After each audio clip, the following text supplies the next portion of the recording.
Okay? But what I want you to realize here in Proverbs 23 is this.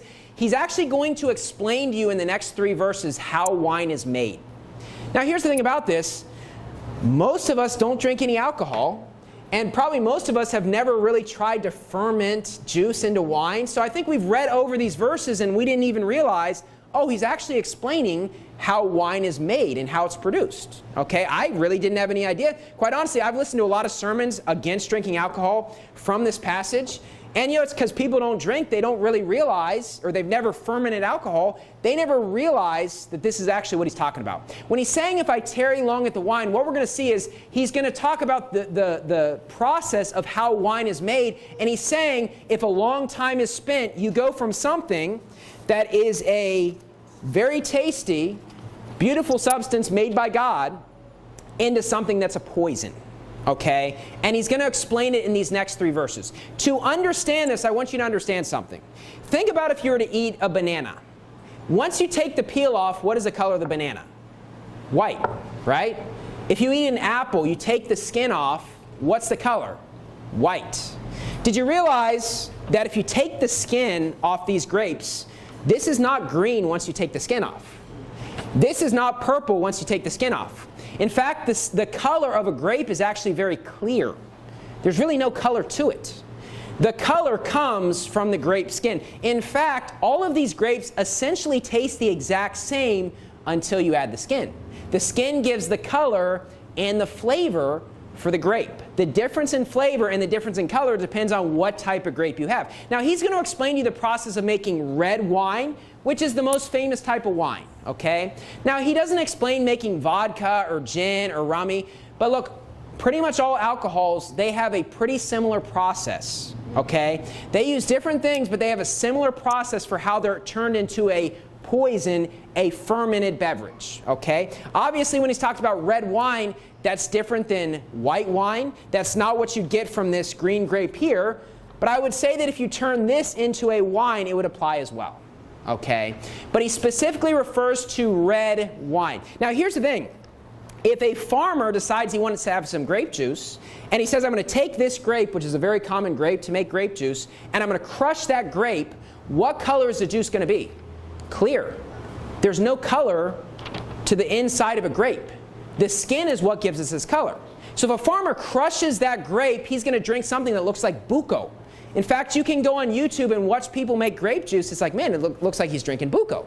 Okay? Here's the thing, though. When they mass produce grape juice, what do? Well, they don't individually crush all the grapes. What they do is they boil the grapes, and what happens is the skin will separate from the grape itself, and it will give a purplish color. However, they still add food coloring to make it look more masarap.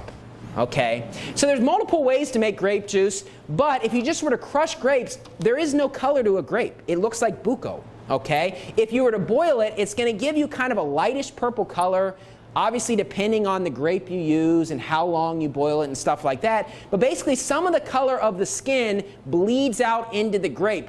But a grape itself is not purple, okay? That's just the skin. Now, why is that important? Okay, and it's going to give you something like this, right? This is what we have is grape juice. You buy Welch's grape juice or whatever. But generally, they're going to add food coloring to make it look more tasty. But it is a purplish color, and that comes from a purple grape, okay? Now, notice what it says here in Proverbs 23. It says in verse 30, they that tarry long at the wine, they that go to seek mixed wine, okay? Now, I want you to understand, when you make grape juice, it's not mixed. When you make grape juice, you separate the skin from the grape. Whether you boil it or whether you crush it, you separate the skin from the grape. You don't mix it. However, when you make wine, you mix the skin with the grape itself. And the reason why it's going to get a reddish color is because slowly over time during the process, some of that color will bleed out into that juice. Not as much if you were to boil it, but some of that color will bleed out, and guess what the color ends up being? Red. Hence we have red wine, and hence the Bible says, they that tarry long at the wine, they that go to seek mixed wine, and when you're making wine, you mix the skin with the grape itself. Then it says in the next verse, look not thou upon the wine when it is red.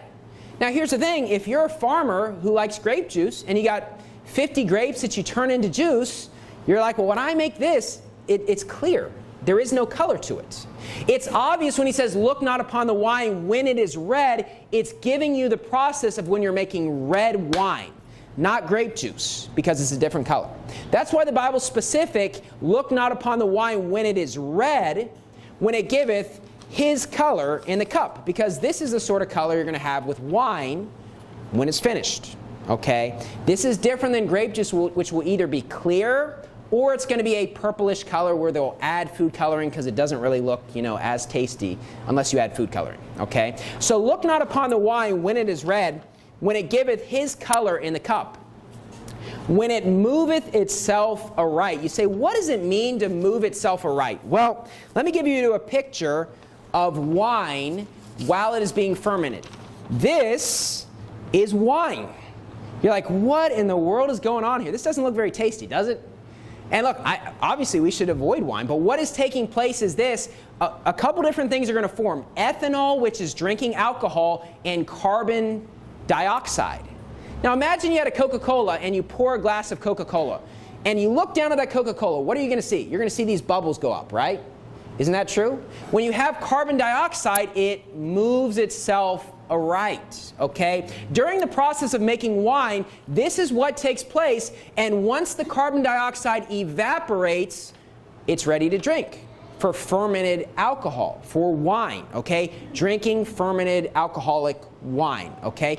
This is part of the process, and eventually the carbon dioxide is going to evaporate. Now look, I'm giving you a very simplified version of this. For one, I just read articles to understand this because I've never tried to ferment a drink.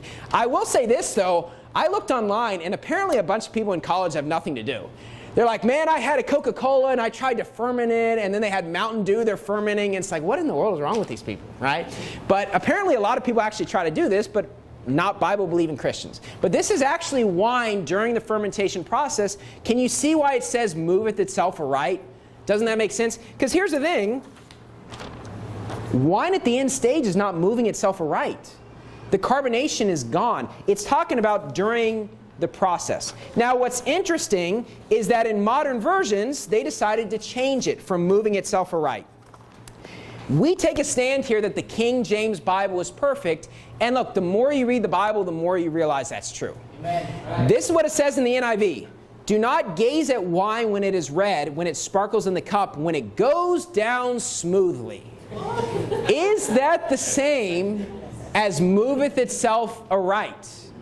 I mean, even if you're not King James only, are those the same thing? Goes down smoothly versus moves itself aright? I mean, the NIV is basically saying, hey, this is going to taste really good, but don't drink it. It's like, are you trying to get people drunk? Right? What does it say in the New King James? Actually, let's read the ESV. The ESV.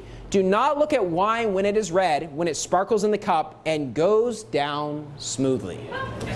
Goes down smoothly. Now, the New King James is just an update on the King James, right? Just changing the wording a little bit. I mean, it doesn't line up with the NIV. It lines up with the King James. Isn't that what people say? Do not look on the wine when it is red, when it sparkles in the cup, when it swirls around smoothly. Right? New King James, NIV, ESV, they all say, hey, this substance, it goes down smoothly.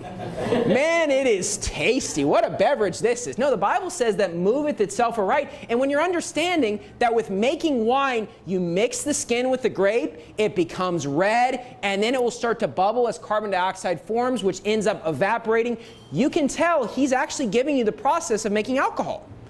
And he's saying, avoid this substance, because you know what? You're going to turn something that was made by God, that is a wonderful thing, that tastes great, into a poison. Okay? Because notice what it says after it says, moveth itself aright. At the last, it biteth like a serpent and stingeth like an adder. What is he saying in verse 32? He's saying at the last, at the end of the tarrying long stage, at the end of the process of making this alcoholic beverage, that alcoholic beverage bites like a serpent and stings like an adder. He's not saying, hey, if you drink a lot of alcohol, it will bite like a serpent. No, no, no, no. He's saying once you make this, this bites like a serpent. He's not saying you have to drink 20 glasses before it bites like a serpent. No, once you finish the process, this bites like a serpent and stings like an adder. It's a poison.